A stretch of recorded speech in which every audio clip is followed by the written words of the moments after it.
This Coast and Climate Hurricane Week special is sponsored by Eva Lagarde Center for Coastal and Environmental Studies. Hi everyone, meteorologist Steve Caparotta here, back with Coast and Climate Hurricane Week. We continue with it. We're nearing the end of the week now, and hopefully you've enjoyed the guests that we have so far. So the name of the podcast, right, is Coast and Climate. With that in mind, with it being the official start of the hurricane season, it's now underway now with that climate reference. That'd be a good time to talk about what linkages we might know about between climate change and hurricanes. And thought I'd bring in one of the foremost experts on that topic, Dr. Chris Landsea. Now, Dr. Landsea is the chief of the Tropical Analysis and Forecast Branch at the National Hurricane Center. He's also recently been serving as a special assistant to the director of NOAA's Ocean Prediction Center. Talking a little too fast there, but really, he's published a lot on this subject, knows a lot about it. So with that, let me welcome in Dr. Chris Landsea. Good to see you. Thanks for joining us. Well, thanks, Steve. Glad to help out today. All right, Chris, so before we get into climate change and hurricanes, I always like to ask people a little bit about their backgrounds. You've been at this for a long time. You worked under one of the tropical weather legends, or studied under one of the tropical weather legends, and Dr. Bill Gray. So tell us a little bit about your background and how you got to where you are now. Yeah, certainly. So I grew up in Miami and got an interest in hurricanes as a young kid, and was able to work at the Hurricane Research Division, which is part of NOAA in Miami, in high school, and then pursued it in college, both undergrad at UCLA and grad school at Colorado State. I did get to work with Professor Bill Gray, who was the grandfather of seasonal hurricane forecasting, and did my PhD topic on that, as well as climate variations and hurricanes. And so it's a topic I've been involved with for just about my whole career. So you've kind of made yourself from the move from the left coast to the right here, with a stop in between, I guess, in Colorado. So I brought you on obviously today to talk about what we know about climate change and hurricanes, or tropical cyclones more broadly. So let's start you out with a broad question. What is the current state of knowledge as it relates to tropical cyclones or hurricanes and climate change? Right. So when you look at hurricanes and global warming, there's a few aspects that you have to address. Are the numbers of storms changing? Are the strength of the hurricanes changing? Does the track alter where they form? And so there's a lot of characteristics, and really depending on what you're addressing, there's different answers. And so when we're looking at how hurricanes may be affected, the first thing we can use is some of the climate models. So we're cranking those forward in time, trying to make an estimate of how much warming would occur and how that affects the hurricane activity. So the first aspect is numbers of storms. And somewhat surprisingly, the numbers of tropical storms, number of hurricanes, is actually expected to either stay the same or decrease. And so that's because there is more wind shear that may tear apart hurricanes, as well as a drier mid-level of the tropical atmosphere. And so even though the waters are warmer, and intuitively that makes sense, that would provide more energy, that's not the whole story. And so the climate models are pretty insistent that either no change in the number of storms and hurricanes, or actually fewer.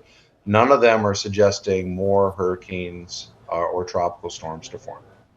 So since you brought up that point, you and your colleague Eric Blake at the National Hurricane Center, Eric, a Louisiana native, by the way, you guys wrote a blog post last year in the wake of the record-setting 2020 hurricane season that you kind of addressed some of these issues, specifically since 2020 garnered so much attention. And since you referenced numbers, let me bring up this graphic from that blog post that shows the number of tropical storms and hurricanes through time here in the Atlantic. So you say that research shows us that we shouldn't expect more storms and maybe even fewer through time, but people look at this graphic right here and say, okay, storm counts seem to be going up through time. So what's going on with that as we look at that graphic that shows more storms through time related to what you just said?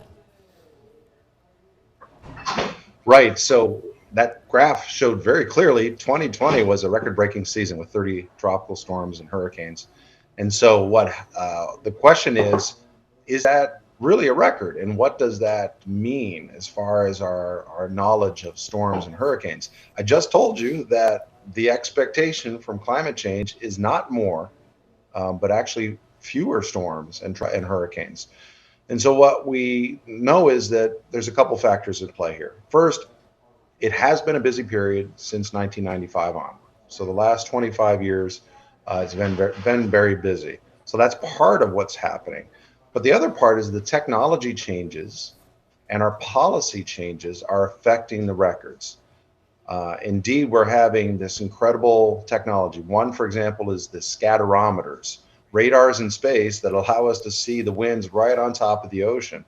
And so tools like that have allowed us to better identify weak, short-lived systems that would have not gotten named a generation ago. And so we're providing a better service at the National Hurricane Center by naming these systems, but it affects our climate records. And so these short-lived weak systems, we've nicknamed them shorties, really have to be addressed and removed from the long-term records before you get a better idea of what's really been happening for the true tropical activity for numbers of storms. All right, I want to hit on a couple of points which you just brought up. First off, and there's some great visuals in this blog post, which I'll link to here at the end, but you talked about, in essence, better detection techniques. So let me bring up one of the visuals you had in this blog post.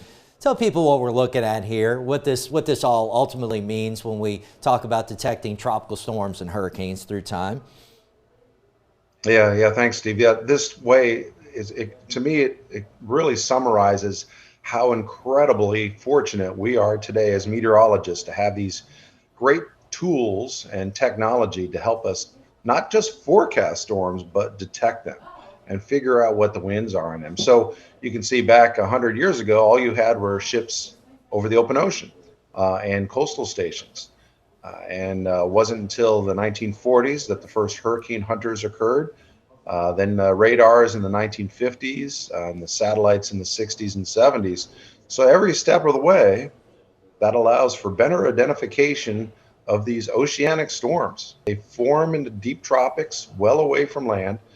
And so by these new tools, these marginal systems that either because the forecasters in the past didn't know if they had become winds of 40 miles per hour, say, or perhaps they were a hybrid system, one of these that have some tropical characteristics, some winter storm characteristics, and we name those now.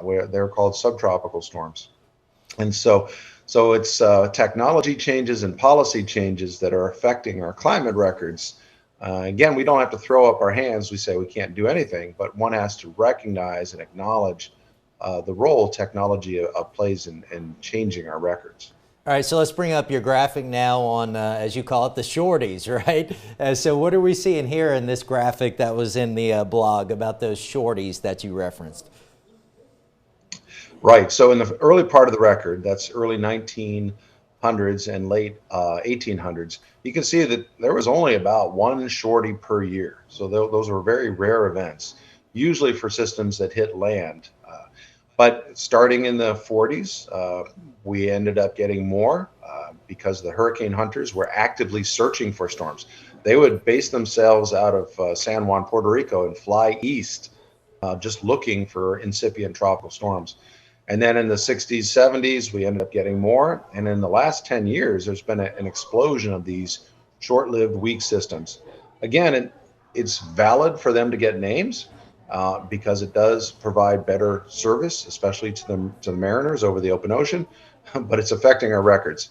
So, yes, that turns out when we reached the end of the usual alphabet and had to dip into the Greek alphabet in 2020, it was a busy year. But if it had occurred just a generation ago, probably about 5 to 10 of those would not have been named. Something you kind of hit on earlier, but I want to emphasize this point. So when I think most people think about global warming or climate change, they understand simple terms. We're talking about the planet warming, and I think most people understand that the oceans are a big part of that, and the oceans store a lot of heat. We also know we're pretty smart here along the Gulf Coast about tropical systems. We know they love warm water.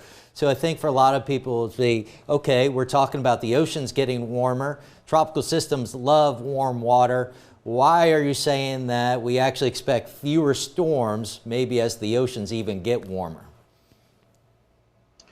Right. So when we look at what are the ingredients for hurricanes to form and develop, Dr. Gray actually came up with this kind of first recipe, you could say, of hurricane ingredients back in 1968.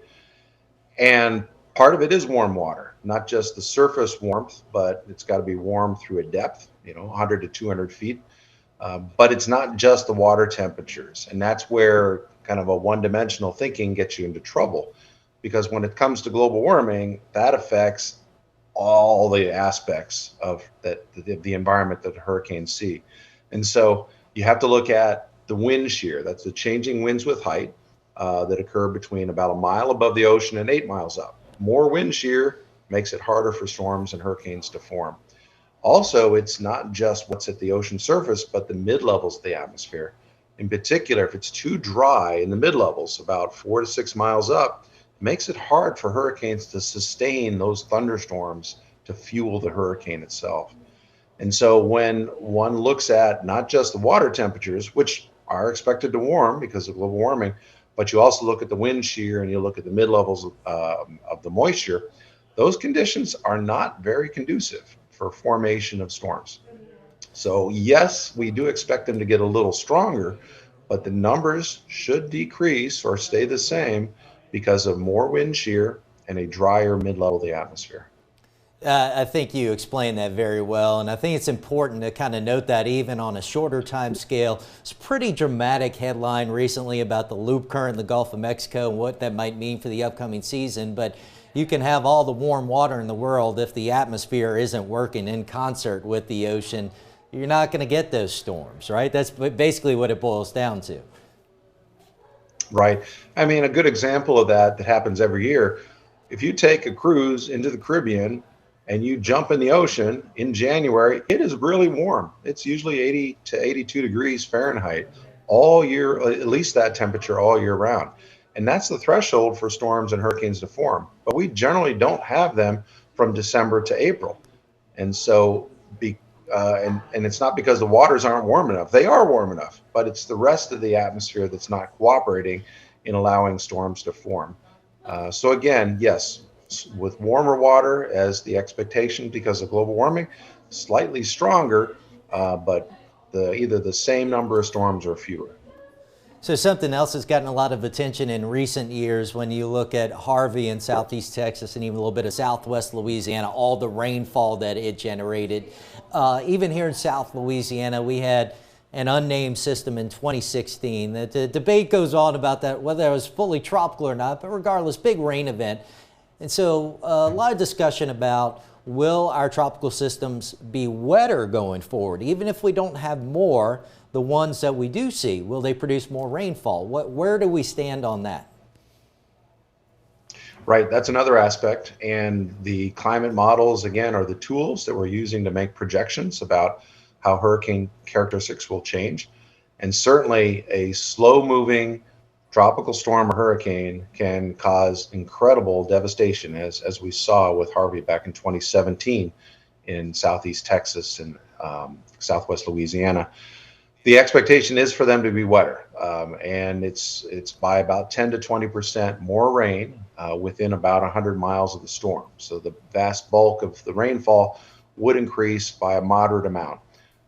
So the back of the envelope calculations suggest that what we've seen so far because of global warming would be that hurricanes may be 3 to maybe 5% wetter today because of global warming. So it's a fairly small amount, not zero, but the expectation is a modest change of more rain in the future. What we do know is that tropical storms and hurricanes that move slowly, those are the big rain producers. And that we really don't know whether we'll have more slow-moving systems in the future. We've had quite a few in the last few years, but it's unknown whether that's a blip or whether that's a long-term trend. At least from, again, assessing the climate models, we don't see any strong indications that there'll be a lot of slowing of storms affecting the southeast United States because of global warming. So let's transition here a little bit. There was a recent study that came out. It's not the first. This isn't a new point to be made, but still showing that, you know, we've done a decent job with actually lowering some pollutants in the atmosphere in parts of the world, including in around the United States, part of the Atlantic Basin, and that may actually help tropical systems and hurricanes develop. Can you talk a little bit about that? Right. So back in the 50s and 60s and 70s, globally, air pollution had been a massive issue, especially with pollutants and aerosols getting into the tropics. And it does appear that that played a role in reducing the hurricane activity in the Atlantic, Caribbean, and Gulf. It's hard to know exactly by how much, but there is some evidence that that played a role in causing it to be a little quieter. So more air pollution due to aerosols and results of combustion, including industrial waste as well as agricultural fires. And in the last couple decades, that's been more cleaned up. And the study from the Geophysical Fluid Dynamics Lab in Princeton suggests that that has actually caused that cleaning up of the air has caused the hurricanes in the Atlantic to get a little more active. And so, again, the expectations of what can occur may not match people's expectations or first guesses there. Yes, it's a bit of a surprising study, but again, we have seen a cleanup of aerosol and air pollution globally in the last couple decades. And it may be that that has actually contributed to slightly more hurricane activity. Yeah, I think it's really interesting because it really illustrates how complex this climate change issue is, and as you kind of say, how much we still don't know. Sometimes there are unintended consequences or maybe things we don't even consider when we're trying to assess what's going to happen in the future, and that's a perfect example of it. Let me ask you about this. A couple other things I want to ask you about. So as we talk about, you've mentioned the expectation is maybe even fewer storms going forward with climate change, but what would you say to people here in Louisiana who've seen two of the strongest hurricanes on record here in the last 2 years with Laura and Ida? Some people are certainly saying, boy, this is a clear real-world example of global warming and climate change impacting us. What would you say when it comes to specific storms like that? So it's very unfortunate how Louisiana's been impacted so dramatically the last couple of years. And not just those two hurricanes, but several. And unfortunately, we do see patterns like that where some regions in the U.S. tend to get multiple storm strikes. That happened in 2004 and 2005 in Florida. It happened in the Carolinas back in the 1990s. It's just where you get recurring formation and steering flow that tends to lead to a single area to get hit. Don't know if that's going to continue, but one has to look at the hurricane activity from a basin-wide and a global perspective. And when one does that, what we see is that the number of storms globally is remaining the same, or maybe actually reducing slightly. And the intensity, say the number of category 4s and 5s, is not changing. We're seeing the same number of category 4s and 5s around the world. And so one has to be careful about ascribing local changes that you've seen, extreme events, with what's happening globally. So I can assure the folks in Louisiana, what we're not seeing that everywhere, and that was, to me, I would ascribe it to just bad luck. And it would be great if I could tell you, you don't have to worry in 2022. Can't do that. You have to prepare as if you're going to get another strike this year. And that's what we strive for at the National Hurricane Center, to make sure you have 5 days heads up if we can provide a 5-day track forecast in advance. Sometimes we can. And Ida is a good example of that, where the first advisory was before 5 days of landfall. So, but those formations that occur close to the coast are trickier for making sure there's enough lead time. May not have had a ton of lead time with Ida, but one thing we did talk about with Dr. Jack Bevan earlier this week was overall an excellent forecast. So kudos to you and everybody at the National Hurricane Center was involved in that. Since you mentioned this idea that while the Atlantic's been more active, it's not. We're not seeing counts increase everywhere. I want to go back to the graphic showing tropical storms and hurricanes here in the Atlantic, and it's clearly been on the upswing since the mid-90s, especially. And there's some other things at play there, but since you kind of brought it up, we're not seeing storm counts go up in all basins during the same stretch, and it's almost like a counterbalance, right? Sometimes when the Atlantic's up, the Pacific is down, and vice versa. Yeah, there's a fairly decent inverse relationship. When the Atlantic tropical storms and hurricanes are active, the Pacific, both the Eastern Pacific and the Northwest Pacific typhoon activity tends to be quieter. And so while we've seen very busy hurricane seasons in the Atlantic, it is not what we're seeing the rest of the world. And indeed, the West Pacific, the last 20 years have been very quiet with reduced numbers of tropical storms and typhoons and reduced number of landfalls. So I think that's important for everybody to get a global perspective. If we're talking about global warming or global climate change, you can't just focus on one region or one area. I've got two more questions, if you don't mind, before I let you go. First off, I wanted to ask you this. Another kind of Louisiana-centric question, although where you are in South Florida is certainly very much dealing with this as well. It's the issue of as the oceans warm, we get rising sea levels. So there's got to be increased concern about the storm surge factor with the storms that do hit, even if we don't have more storms, right? Right. Well, that's been occurring. We've been having about 1 inch of sea level rise per decade, and the concern is that's going to accelerate as global warming continues. That maybe that'll double or triple. And 1 inch a decade doesn't sound like a lot, but for places that are low-lying, like South Florida, like Louisiana, if sea levels go up by say 2 feet in the next 50 years, that's going to affect a lot of infrastructure. That's going to affect when a hurricane makes landfall, that'll add that 2 feet will add on to the storm surge and drive that much more water on the coast and inland. It's going to affect other issues like drinking water. We have a big problem with our aquifers where saltwater infiltration is getting into our drinking water. So we have to have wells that are further inland. And so yes, to me, the biggest concern with global warming and hurricanes is the storm surge, because that, even if the hurricanes don't change much and it doesn't appear that we're going to see dramatic changes in the hurricanes, because the sea level is going to be higher, the impacts are going to be worse.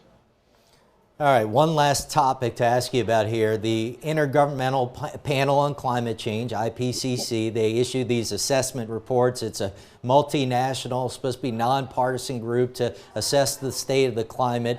And the last report, the 6th assessment report, one of the things they stated was while the number of Category 4 and 5 storms may not go up, the proportion of those highest end storms may increase with time. Can you talk briefly about that and where the confidence level is on that thought?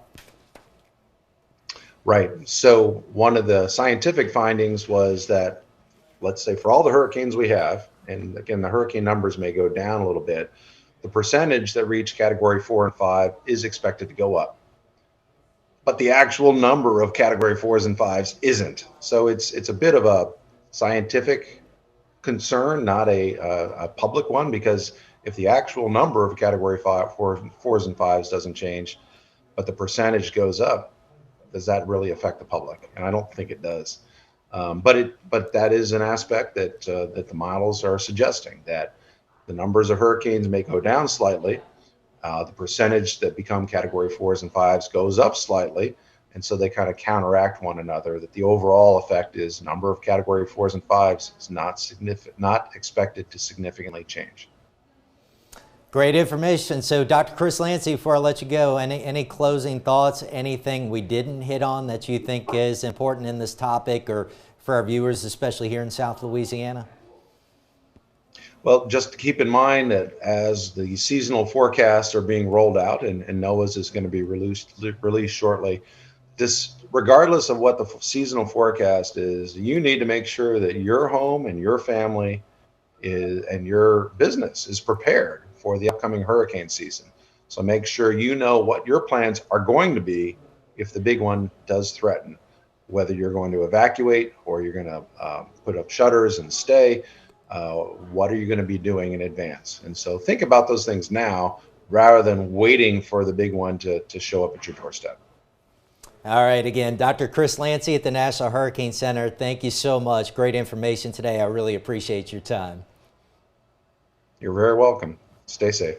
All right, you as well. All right, ladies and gentlemen, I think that was some good information. And before I let you go, I want to take you over here to the web and show you a couple of blog posts you might want to check out from Dr. Landsea. This one was published last year. We mentioned this with his colleague, Eric Blake. Eric, by the way, Louisiana native, and Eric and I were actually interns at a TV station at the same time back in the 90s. But this is a good one. Was 2020 a record-breaking hurricane season? Yes, but some good details there. And then a more recent one that Dr. Landsea has written up. Can we detect a change in Atlantic hurricanes today due to human-caused climate change? I'll link back to both of those, but I think they're good reads for the general public. It doesn't get too scientific. It's a little easier for everybody to kind of understand, so be sure to check those out. In the meantime, we're almost done with Hurricane Week. Tomorrow, I will be joined by Dr. Liz Skilton. She's authored a book titled Tempest, where she really gets into the history of hurricane names and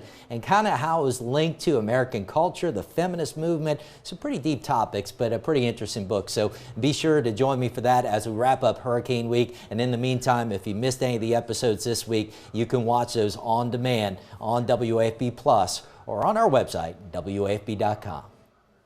This Coast and Climate Hurricane Week special is sponsored by Eva Lagarde Center for Coastal and Environmental Studies.